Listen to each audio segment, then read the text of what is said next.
Hi yes Mahesh friends, తెలంగాణలో మనకు group 2 అభ్యర్థుల తాలూకు పరిస్థితి అనేది చాలా దయనీయంగా అయితే మారింది.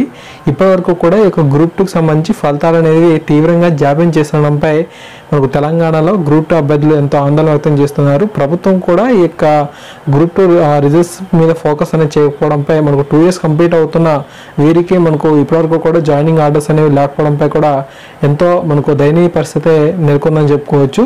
సో దీనికి సంబంధించి నార్త్ తెలంగాణ పేపర్ వారు ఒక మనకు ఆర్టికల్ అయితే రాశారు. ఆ యొక్క ఇన్ఫర్మేషన్ చూద్దాం.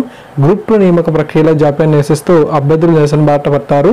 జాప్యంపై మానసిక శోభ తట్టుకోలేక తమను కార్యనిర్వహణానికి అనుమతి ఇవ్వాలంటూ శుక్రవారం హైదరాబాద్ నాంపల్లిలోని రాష్ట్ర మానవ హక్కుల కమిషన్ను ఆశ్రయించారు.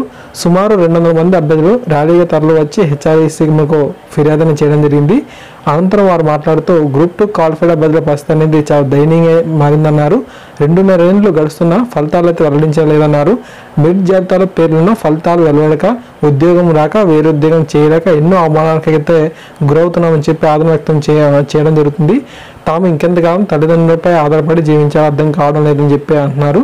ఫలితాల విడుదలలో జాప్యం కారణంగా తమకు కార్యనిర్వహణానికి అయితే అనుమతి అయితే ఇవ్వాలని చెప్పి వేడుకుంటున్నారన్నమాట. ఈ విధంగా మనకు ఎవరైతే మనకు గ్రూప్ 2లో మంచి మెరిట్లో ఉన్న అభ్యర్థులు అయితే ఉన్నారో వారికి ఇప్పటివరకు కూడా మనకు జాయినింగ్ ఆర్డర్స్ అనేవి లేకపోవడం వల్ల చాలా ఇబ్బంది అయితే పడుతున్నారన్నమాట. మెరిట్ లిస్ట్లో ఉన్నప్పటికీ కూడాను ఆ యొక్క జాబ్ అనేది వస్తుందా లేదా అని తెలియకపోవడం వల్ల ఎంతో టెన్షన్ అయితే అవుతున్నారు. సో మనకు తెలిసిందే, మనం ఏదైనా సరే ఒక కాంపిటేటివ్ ఎగ్జామ్స్ కన్నా ప్రిపరేషన్ అయినప్పుడు మనకు ఒక మెరిట్ లిస్ట్లో వచ్చినప్పుడు సర్టిఫికేట్ వెరిఫికేషన్ అనేది జరుగుతున్నప్పుడు కూడా చేతిలో జాబ్ వచ్చిందని చెప్పి ధీమాతో ఉంటాం, 10 మందికి కూడా చెప్పుకునే ఉంటాం. అయితే మనకి ఇప్పటివరకు కూడా ఆ యొక్క జాబ్ అనేది ఒక 2.5 years అయినప్పటికీ కూడాను ఇవ్వకపోయినట్లయితే పరిస్థితి అనేది ఏ విధంగా ఉంటుంది అనేది కూడా మీరు అర్థం చేసుకోవచ్చు అనమాట. ఈ విధంగా గ్రూప్ 2కి సంబంధించి అభ్యర్థులు ఎంతో మానసిక క్షోభ అయితే పడుతున్నారు. ప్రభుత్వం తక్షణమే ఈ యొక్క అభ్యర్థుల తాలూకు బాధను అర్థం చేసుకొని ఖచ్చితంగా ఈ యొక్క పోస్ట్ను భర్తీ చేయాలని చెప్పి ఆశిద్దాం. Okay, so thanks for watching this video. తప్పకుండా గ్రూప్ 2కి సంబంధించి ఏమైనా అప్డేట్ వచ్చిన వెంటనే మీకు అందించడం అయితే జరుగుతుంది. Thanks for watching this video.